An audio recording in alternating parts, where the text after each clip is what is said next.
Gold trusted gold buyers తాకట్టులో ఉన్న బంగారాన్ని విడిపించి ఈ రోజు ఉన్న మార్కెట్ ధరకే కొనబడును. మరిన్ని వివరాలకు సంప్రదించండి 77107720. ఉంచకుండా ప్రైవేట్ కంపెనీల మెడలు వంచిన ప్రభుత్వం ఈ రోజు రేవంత్ రెడ్డి గారి ప్రభుత్వం. దానికి అనుగుణంగా రైతుల కష్టాలు కన్నీళ్లు తుడిచి వాళ్ళు ఒక్కొక్క రైతుకు 60,000, 70,000, లక్ష నష్టపరిహారం ఇచ్చింది. ఇవాళ మా తప్ప, కలెక్టర్ తప్ప.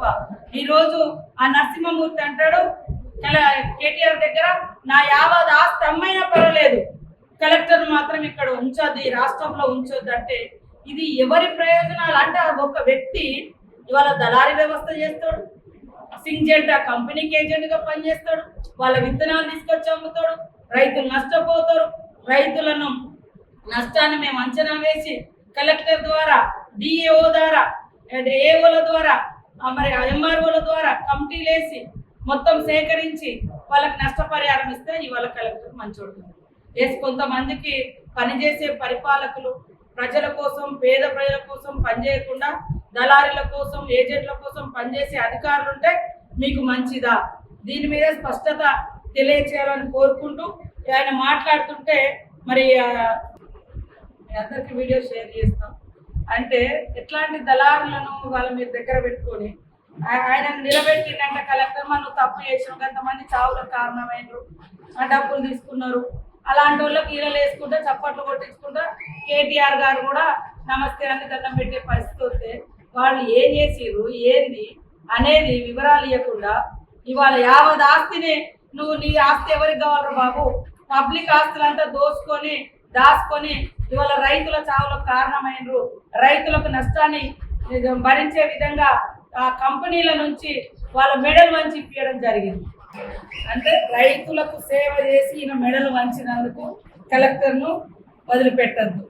అరే ఎందుకురా బాబు, మరి ఎంక్వైరీ చేయాలి. ఇప్పటికైనా కేటీఆర్ గారు ఆ రోజు నీ ముంగట మాట్లాడేటప్పుడు లేదా అక్కడ ఉన్న వాళ్ళకి ఏం అర్థమైందో తెలియదు, మేము వివరాలు చెప్తాము, మీరు వాజేడు, వెంకటాపురం, అదేవిధంగా టీవీ ఛానళ్లలో దాదాపుగా 5-6 నెలల క్రితం వచ్చినటువంటి అనేక న్యూస్ పబ్లిక్ అందరికి తెలుసు, రాష్ట్రం అందరికి కూడా.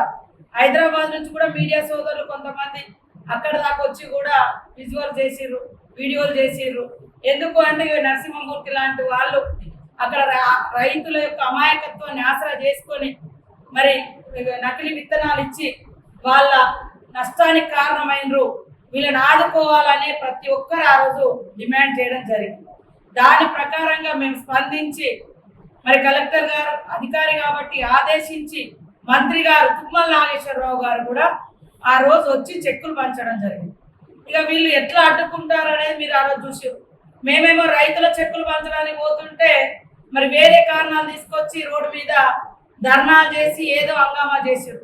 ఆ రోజు రైతుల కోసము ఒక రాష్ట్ర మంత్రి గారు వస్తున్నారు, వ్యవసాయ శాఖ మంత్రి గారు కూడా, నేనంటే లోకల్ వ్యవసాయ శాఖ మంత్రి వస్తున్నాడంటే కూడా వాళ్ళ కడుపులో అక్కడ రైతులకు న్యాయం జరగద్దనేది ఉంది. అందుకని అసలు జరిగిన నష్టం బయటికి రావద్దని ఉంది.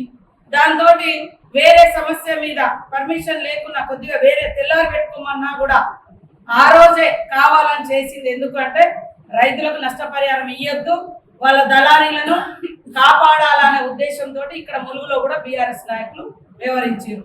దీని మీద ఇది ఎందుకంటే సాక్షాత్ కేటీఆర్ ముందే జరిగింది కాబట్టి దీని మీద పూర్తి స్థాయిలో ఒక స్టేట్మెంట్ మీరు రైతుల పక్షాన ఉంటే కలెక్టర్ గారు నష్టపరిహారము ప్రైవేట్ కంపెనీల నుంచి రైతులకు ఇప్పించడం తప్ప. అదే విధంగా ఇలాంటి దళారులు యథేచ్ఛగా ఆ పార్టీ ఈ పార్టీని కండోలు వేసుకొని నకిలీ విత్తనాలు, నకిలీ వ్యవస్థ, నకిలీ దందాలు చేసుకుంటా ఉంటే మీరు వాళ్ళని గద్దె మీద ఎక్కించుకొని వాళ్ళకి దండం పెట్టుకుంటా వాళ్ళ తప్పుడు చర్యలను ఎంకరేజ్ చేస్తారా ఏంటిది అనేది స్పష్టం చేయాలనేది మేము డిమాండ్ చేస్తున్నాం.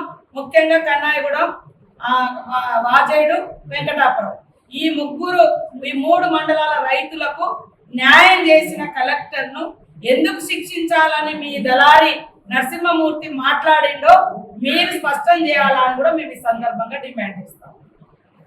తెలుగులో ఫాస్టెస్ట్ న్యూస్ ఇప్పుడు కొత్త అవతారంలో 5 సెకండ్లోనే పూర్తి వార్తా సమాచారం మీ చేతిలో. సోషల్ మీడియా ట్రెండ్స్ మీ కళ్ళ ముందుకే live TV and voice search ఆప్షన్స్తో ఇప్పుడే డౌన్లోడ్ చేయండి. యాప్ లింక్ డిస్క్రిప్షన్లో ఉంది.